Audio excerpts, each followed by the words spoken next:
manomboka tamin'ny dimy le fety dia zay tonga lolo dia fa mbola tsisy minina dia zany tena le tokony anniversaire hoe so dia afaka vasenao any nefa zay lasa mitolizina be fotsiny dia andanao izy maka any an-dakozia dia maka tan'izay maka tafangaresana zay dia nanomboka sotro sady niandro mpandeakama dia tonga le mpandeakama dia efa nanomboka amin'izay le fety dia sakafo self service dia sakafo amin'izay zany zay za moa efa tafiditra voalo tao anatin'le alcool dia tsy dia tia sakafo tsy dia sakafo dia fa le mpandeakama mpanakiray ny sakafo be dia ry mbola tsisy sampama teo fa nisy fa tamin'ny telo ngamba raha tsy diso za koa efa tamin'ny telo tany ngamba dia nisy bany anakiray naraty dia nivakiana tamin'ny taksina katy dia tsy tonga taty kory nisy dia maty za zao sy nina zavatra maro dia nisy donut tao fa za sy nina fa ny gâteau aloha za nina sakafo romaniko salade de pâte dia sambosa dia mini burger dia masikita dia pakopako tsara ny manamarika fa ireo signa rehetra nareo ambin-tsakafo rehetra tratra na teo anivon'ilay trano fandraisana lanonana na teo anivon'ilay tokatrano nanao an'ilay fikarakarana sakafo dia efa vita prélèvement daholo ary efa lasa eo anivon'ny agence de contrôle de qualité des denrées alimentaires daholo miandry ny valan'izay fitsirian'izay tsika mialohan'ny amezana ny vaovao officiel. Misy fepetra manokana ny raisina eo anivon'ny ministera samihafa izay ahafahana voalohany indrindra mahafantatra ny antonantony izay mitrangana izany amin'ny alalan'ireo fanadihadiana. Ny faharoa dia mba ahafahana ihany koa izay mametra faran'izay azo atao indrindra ny fitaran'ny sanatriavina ny mety ho tranga fahafatesana ary indrindrandrindra ny mety ho sakafo izay mety mbola hitrangany izany resaka atao hoe tranga fahafatesana izany na ny mety ho aretina. Izay indrindra zany no isiany resaka cellule de crise izay misy araka ny toromarika voalay ankehitriny ahitana ny solotena ny ministera vitsivitsy ankehitriny mba handraisana ireo fepetra voalaza teo aloha ireo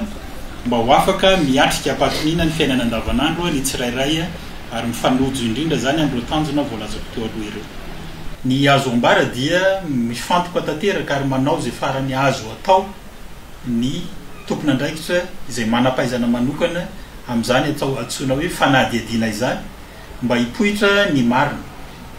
Ny marina hatreto nefa dia mbola ao anatin'ny fikarohana tanteraka isika. Izany indrindra no anetanana ny tsirairay ao anatin'ny voalohany indrindra ny fanaparitahana vaovao. Aoka tsy anaparitaka vaovao tsy marim-potitra fa toy ny hoe mamorona na koa lazaina hoe mandainga ny filazana vaovao tsy marim-potitra. Eo ihany koa isika izay mandray na mamaky ireny vaovao rehetra izay niparitaka ireny dia entanina hatrany aoka hamantatra ny vaovao tena marim-potitra izay voalaza nyreo izay antsoina hoe source officielle na ireo tena mpilaza ny vaovao matianina. Io ihany koa ny fanambarana izay atao. Salama daholo mampalahelo tokoa ny zavanitranga teny Amerika Sina makasika an'ilay fanasana lehibe izay namoizana olona efa ho 5 teny Amerika Sina koa amin'ny maha-dokotera epidemiologiste statisticien analyste ary araky ny traikefa rehetra efa nanano moa zany dia mba hitondra kely ny fanazavana eto zany ny tenako. Voalohany indrindra aloha dia ny fanaovana analyse biolojika sy biochimika ihany no afaka miconfirme hoe inona marina ny mety antony na tonga iny zavatra iny. Fa manazava eto zany amin'ireo hoe zavatra fitantaran'ireo vavolombelona sy makasika ny ankim-baovao azo rehetrarehetra satria isan'ny zava-dehibe tamin'izany lay hoe sepitra dia le manomboka miraikitra ny lela. Zany dia manambara fa misy nerf paralysé tao amin'le izy zany zany hoe raha jerena le izy dia antony telo lehibe mety mahatonga zany ka ny voalohany dia le antsoina hoe botulisme 60% ny risque ahatonga an'izay zavatra zay inona moa zany le botulisme dia karazana otrikaretina izy io mety any am'ireny sakafo anaty tehirizina ambifotsy reny na ohatran'izany avy amina otrikaretina zany biolozika dia mamoaka poizina ka ilay poizina avoakany no mahatonga n'lay paralysé lay muscle respiratoire de tsy avy miaina le olona na hoe manomboka am'raikitra ny vavany ray zany zay ny faharoa dia ny 30% dia ilay intoxication mety avy amina chimique indrindraindrindra reo le hoe métaux lourds hitany am'irenylay produit ampiasaina toy ny pesticide reo lay produit ménagère zay fanadiovana ao an-trano koa tandreny fa mety mahatonga an'ireny zany hoe poizina mihitsiny koa zany zavatra any ka matetika ilay sepitra no mitranga de miaraka am'ilay mandoa ary ny fahatelo farany de misy koa karazana intoxication zay mety hoe any amy 10% la intoxication histaminique mety any amin'ny hena mety any amy trondro eny mety otrikaretina hafa koa no 10% am'lizy ka eo ny tena izy zany de miandry ny valin'ireo analyse biolozika biochimique ary chimique natao isika zay fa dia mahereza daholy ary tompoko de mila mitandritandrina ihany ko zany satria no le trangan-javatra tamin'ny sabotsy reny eo am'le fidianana n'le hanomasaka tsy ny hanomasaka kory no manahirany fa mba akajikajiana le fahadiovana sy ny sisa satria de le stage koa manao ny ataony am'le hoe fiarovana ny sakafo de aloha sakafo mafana aloha ny tena tsara zay ny tena izy aloha sakafo mafana am'izao zavatra enjany ny trangana karaha iny nisy hoe fanamariana azy eto ny resaka varitra sy fantsifana betsaka re hoe sakafo ambifotsy ohatra paritaka eto amintsika tena hoe gabo raraka delestage iny eo andrasavy eto iny resaka azandrano ohatra tena voatratra ny delestage de mivaly tena betsaka re hoe fitandriamana tokana atao menaka sy ny sisa mayonnaise io moa zany nanao fanambarana ko ohatra ny hoe renyle fikambanana zomimpanjifa reny hoe mivory de reto daholo ny fikambanana miara zomimpanjifa fa reny zany zao tena hoe manao atsakasy andavan'ny asany ko ve satria reny zao le afaka manao fitsirihana am'le hoe sakafo efa lany daty mbola miparitaka eny mbola misy sakafo zay tsy ahitana fanamariana akory ny foniny am'le hoe rovina no fempotoana farany afaka anjofanan'le izy de zany rehetrarehetra zany ary io moa mpiaro zomimpanjifa fa ny fanjakana mihitsy amin'ny alalan'ny ministera pia de mila manara-maso reny ampy ve ny olombelona misahana zany sa tsy ampy de io moa samy manana ny ambarany matetika rehefa misy tranga ohatran'izao vao samy'ny gropadropaka daholo samy mba miaro ny rambony tsy ho tapaka eo zany le amin'ny ministera samihafa de io koa moa zany ny fanjakana efa hoe nanankina ny niveau gendarmerie pirenena nanokatra fanadidina mikasika an'le izy de ao koa mba tsy hanao fandehan'le hoe cran be aminazy zany de eo koa hoe ny ministera sasany mbola misy fanambarana satria raha ny tokony izy zany de tokony miandro ny vokatry ny fanadidina zay ataon'izay nanakinana an'le izy ny ambony hafa fa tsy hoe ny ary mamoaka an'izao de ny ary mamoaka an'izao de mety namoaka raha lay samy ministera ny serasera nanao ny azy ministera ny vatra sy fantsifana nanao ny azy tourisme ministera ny fizahantany nanao ny azy hoe manakatona n'lay toerana hoe tsy nahazalalana sy ny sisa de zany zao lasa ohatrany hoe médecin après la mort zao zany hoe misy espace efa hitanao ao zany de tsy fantatra ntsony izy ny tokony manao fitsirihana an'izy hoe manana taratasy fa tsy io loha zao ny tratra fa za mino fa tsy horeriny hoe toerana fandraisana vahiny sy fisakafoanana mety tsy manana taratasy na tsy tomombana ny taratasy fa arak'izay le hoe manao médecin après la mort io zany de tsika tsy misy fivoarana mihitsy amin'io fa de efa hoe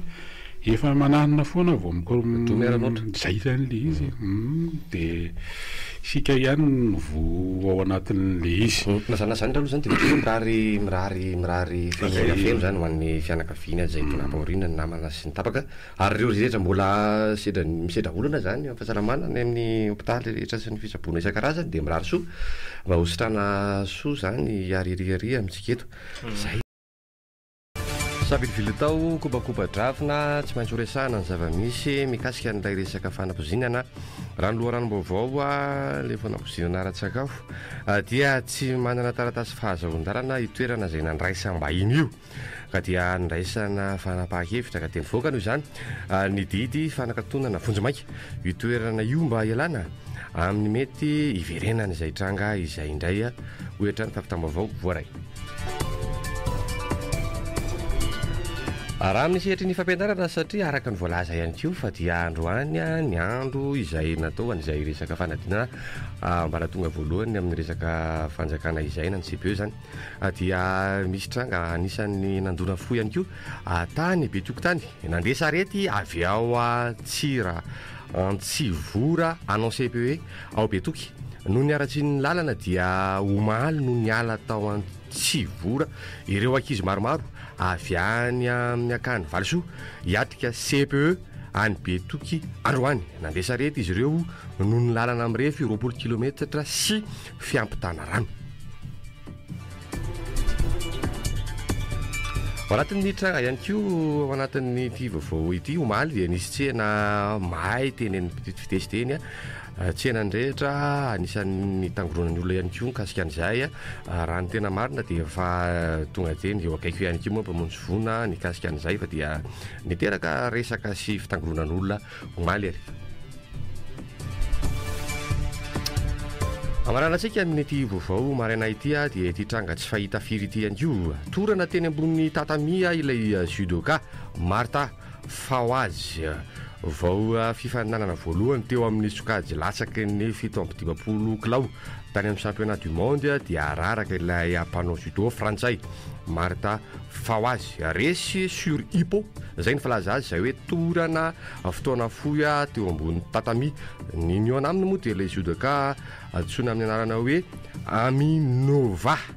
Uzbekistan no fiaviana misy azy ka dia rehefa nokendainy ity farany naharitratra dia torana teo ambony tatamia ity teratany Frantsa ity novonjena moa izy rehefa aveo ary dia tsisy ahina itsony ny ainy.